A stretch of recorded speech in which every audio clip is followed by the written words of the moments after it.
Hello, Agent Scotty. Your mission, should you choose to accept it, is to continue reviewing the Mission Impossible movies. I was gonna do that already! Message will self-destruct in 5 seconds. Huh?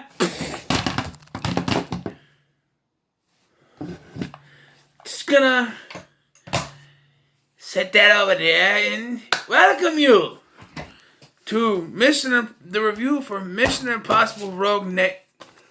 Don't need that anymore. Ow!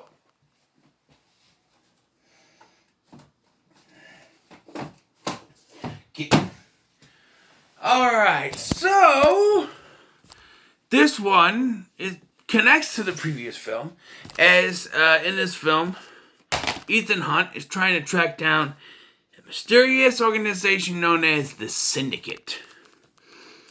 And once again, he is rogued. He is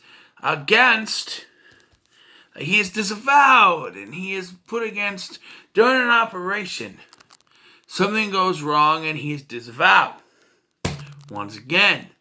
And this forces other members of his team to sort of go into this work for the CIA. They totally dissolve the IMF because of Alec Baldwin, and then his teammates join the CIA. Luther is put out in the field somewhere, or retires, one of the two, and then Benji is put at a desk job and is subjected to rigorous lie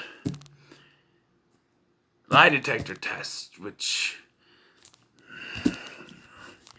let me tell you something. If you think that the only thing that Simon Pegg is good for is being a funny man, you think he can't do anything serious, watch this movie. I'm telling you, the man can act. He can be funny, he can be serious. He's absolutely great. We have a villain, whose name I don't know, played by Sean Harris. That's how big of a villain. He's a little bit more involved than the Russian guy from the previous film, but he's not as good as Philip Seymour Hoffman. Don't remember his name, though. He was Fifield in Prometheus, if that's any, indication to you. But he don't have the beard this time. Along the way, so during this whole thing, Ethan Hunt goes on his own. He runs into a new female character played by Rebecca Ferguson. Her name also escapes me, but she's more important than the other guy. Elia, I think her name is. And she is a undercover MI6 agent, but according to her files, she's been disavowed because she's deep cover. And so Hunt kind of sort of teams up with her, and he gets Benji involved, and they're trying to get after this. They call it a disc, but it's a USB drive, and I don't know why they call it a disc. But they're after this, and once they get it, she turns on them because she's going to bring it to her boss, Afi, something like that, for MI6. But he erases the thing, but old Benji made a copy, and then Benji gets kidnapped. Meanwhile, Brandt teams up with Luther to find Hunt, all the while trying to avoid Alec Baldwin, who is the head of the CIA here.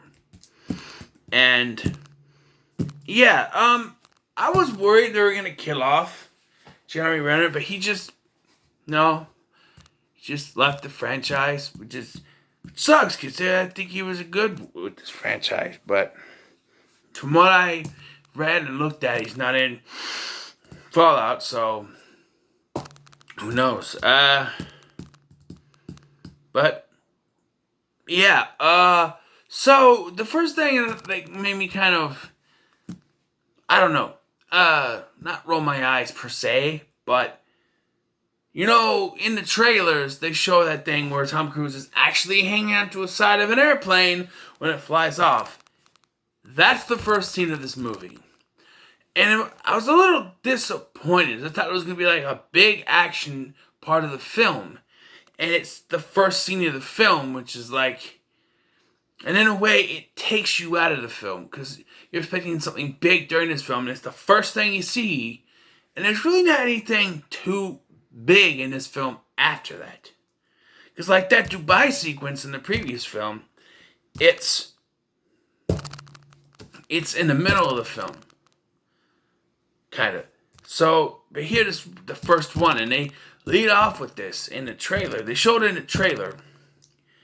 And it's the first thing in the film, which is, I don't know. There is a scene where he jumps into this water tank thing and has to swim around and hold his breath the whole time, but yeah, it's one of those things you can hold your breath with it, but no, it's interesting. I do like how they don't, like, there's obvious sexual tension between, you know, Cruise and Ferguson's characters, but they don't, like, they don't treat him like, you know,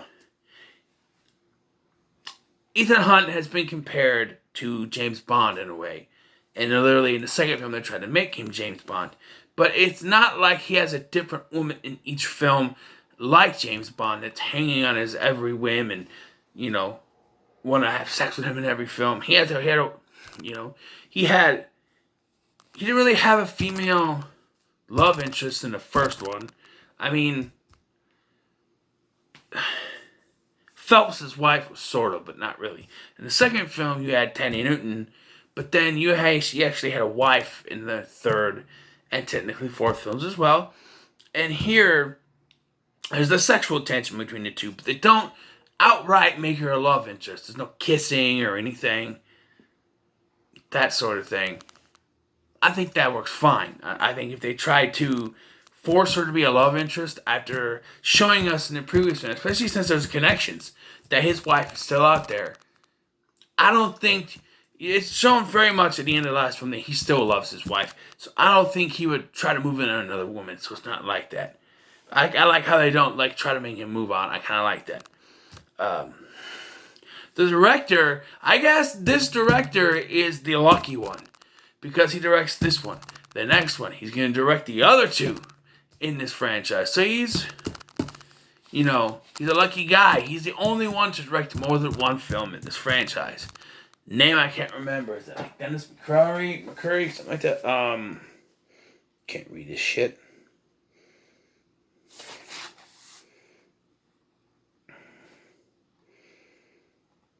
Christopher McQuarrie, something like that. As far as the team aspect, there's one thing that I got iffy on, that I'm a little iffy on. It's kind of a mixed aspect for me, and that's that the whole team is not together for this. You know, I mentioned the last one, I liked that the team worked together. I didn't mention it, I'm saying it now, but I liked that they had the whole team working together. Here, they're split. It's, first of all, Hunt and Benji working together, and then that female comes along, and then she turns on them. And then you have to have Brandt call in Stickle. And they work together, then they get together at the end, and then it seems like, when Hunt suggests, taking out the Prime Minister, they're going to split again. But then that's all, because then, surprise! Hunt's wearing a mask, and he's secretly masquerading as the head of MI6 to get the information from the Prime Minister, who's played by Lord Cutler Beckett from the Pirates of the Caribbean films. I'm like, hey, wait a minute, that's the guy, that's Cutler Beckett, man. Yes, and in the end, Alec Baldwin has to go back to the, council or whatever, and get the IMF reinstated, and say it was all part of his plan so they can go deep undercover. And he becomes the new secretary. Because beginning they still don't have a secretary after Tom Wilkinson's death in the last film. So now Alec Baldwin becomes the secretary at the end of this one. which at first I thought Jeremy Renner was, but no, he's just like the man in the chair, so to speak, to quote Ned from Spider-Man Homecoming. But yeah, all in all, guys, I thoroughly enjoyed this film. There's probably not more. I mean, there's a cool motorcycle chase, and it's better done than 2. Even though Tom Cruise still doesn't wear a helmet and he's wearing a Hawaiian shirt the whole time he's doing it, but it's not all "I'm cool" type thing like he was. I'm cool, like in the second one. It's actually pretty well done, and this. By the time he gets done with the 8th film, he'll be like 60 years old. So, but it's pretty good. I'm gonna give it an 8. An 8 out of 10. I don't think it's as good as Rogue Nation, but I still think it's pretty good. So it gets an 8 out of 10 for me. So what are your thoughts on Mission Impossible? Mission Impossible Rogue Nation. Let me know in the comments below. Make sure to like, share, and subscribe. Thank you for watching. I've been Scotty. See you in the next one.